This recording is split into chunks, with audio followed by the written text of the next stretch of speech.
Welcome back to the Save It for Parts channel. If you're into amateur satellites, you may have seen a message from the National Oceanic and Atmospheric Administration that's been making its way through the amateur satellite community, stating that the polar orbiting satellite series, our familiar NOAA 15, 18, and 19, will be shutting down on June 16th of 2025 at 1800 UTC. That's 1 p.m. Central Time here in the US. Now, this came as something of a shock for a lot of amateur satellite enthusiasts because these three satellites are some of the easiest to pick up. They're some of the most popular satellites.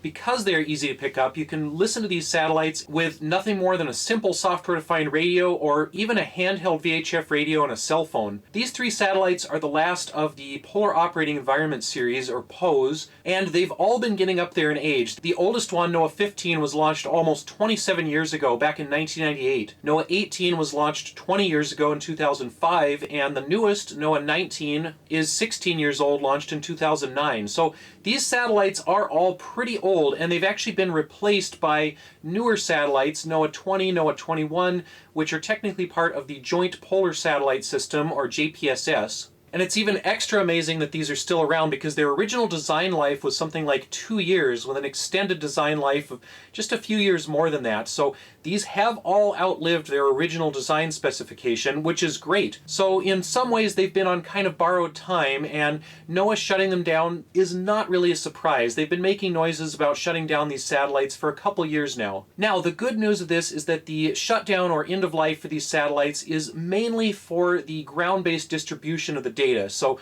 the data will still be collected by these satellites, it just won't be used for operational purposes, as NOAA calls it. So you're not supposed to be using the satellite data from these three for weather forecasting, for scientific purposes, because they don't consider it to be super reliable anymore, and they might start experimenting with some of the sensors or doing tests and whatnot. They might start messing around with the satellites. Now that they're kind of out of their operational status, they might become test beds for kind of oddball stuff that could mess with the data. We don't know exactly what they'll be doing with these satellites. Maybe they'll do nothing with them. They will try to keep the satellites operational as long as possible, but they won't be putting a lot of time, effort, money into maintenance, into updating the computer code, into solving problems. They're kind of letting these satellites slide as far as ongoing maintenance. So a few people have contacted NOAA just to confirm what does all this mean. Carl with US Radio Guy emailed NOAA and got some more information and did confirm that broadcasts will continue, the transmissions from the satellites will continue on VHF, on L-band, and S-band. And those are the three kind of easiest, relatively easiest radio signals to pick up from satellites. S-band is a little more complex, but L-band you can do with a simple satellite dish and a software-defined radio. And VHF, APT, automatic picture transmission, that is basically the very easiest satellite signal that anybody out there can listen to.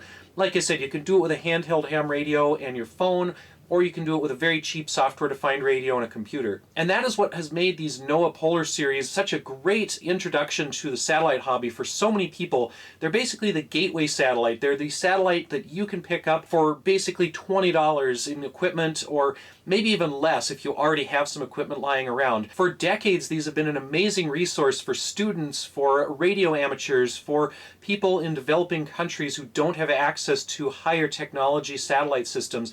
These are a really cool satellite series, and I will be really sad to see them gone when they do finally shut down for good. Now, we don't know when that will happen.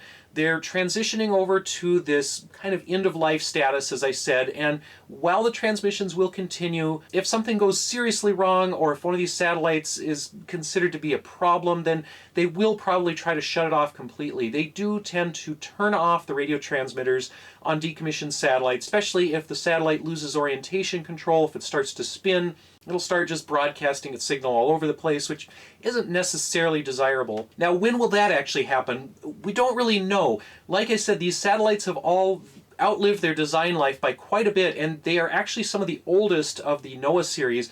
Most of the prior NOAA polar orbiting satellites only made it to about 15 or 16 years at the most, and these three are all over 16 years. So basically they could completely die at any time. If something major breaks down on the satellite, or if NOAA or NASA decides that they don't want these satellites transmitting, well, they could just get shut off without notice. So if anyone out there has not tried listening to NOAA 15, 18, and 19, if you have not tried automatic picture transmission, VHF reception, this is a great time to do it because they won't be around forever. So jump in there and get into the satellite hobby while you can. Develop your skills with some of these easy satellites, and then you can move on to some of the L-band satellites, some of the S-band stuff, and some of the other interesting weather and scientific satellites that are out there. And there are a couple other satellites out there that you can receive with relatively simple equipment. The Russian Meteor series can also be heard on VHF, although decoding those signals can be a little more complicated.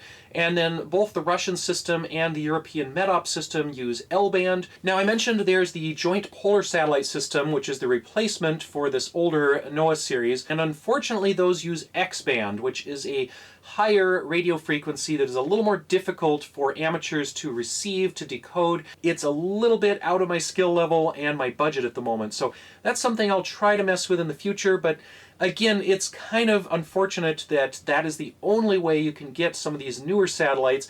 It really takes it away from the range of students, of amateur scientists, and up into the range of professional scientists, which is what these satellites are designed for. They're designed for professional users, they're designed for government weather forecasters, and the ability for amateurs to receive them, to decode them, to use that weather data directly from the satellite was always kind of a bonus. I think NOAA and NASA should make an effort to make more satellites in the future accessible to the general public in this way. I think it would be a great way to engage kids and amateurs in science, in radio, in weather forecasting, and all kinds of cool topics. Anyway, that's all I really had for this one. I just wanted to address that message that's going around the internet saying that these are shutting down. And no, they're not quite shutting down completely. The satellites will stay in orbit probably for decades to come. It's just a matter of how long NOAA wants to maintain those, to keep the radios operating and keep the data coming down. These will not last forever, and unfortunately these are some of the last ones sending down simple, easy to receive signals that anyone can pick up. I have a couple how-to videos on how to do some of the VHF reception, the L-band reception. I'll put links to those up here if anybody is interested, and you can check those out for yourself. I hope this has been an interesting video for everyone. I wanted to keep it kind of short, so thank you to everyone for watching, and we'll see you next time.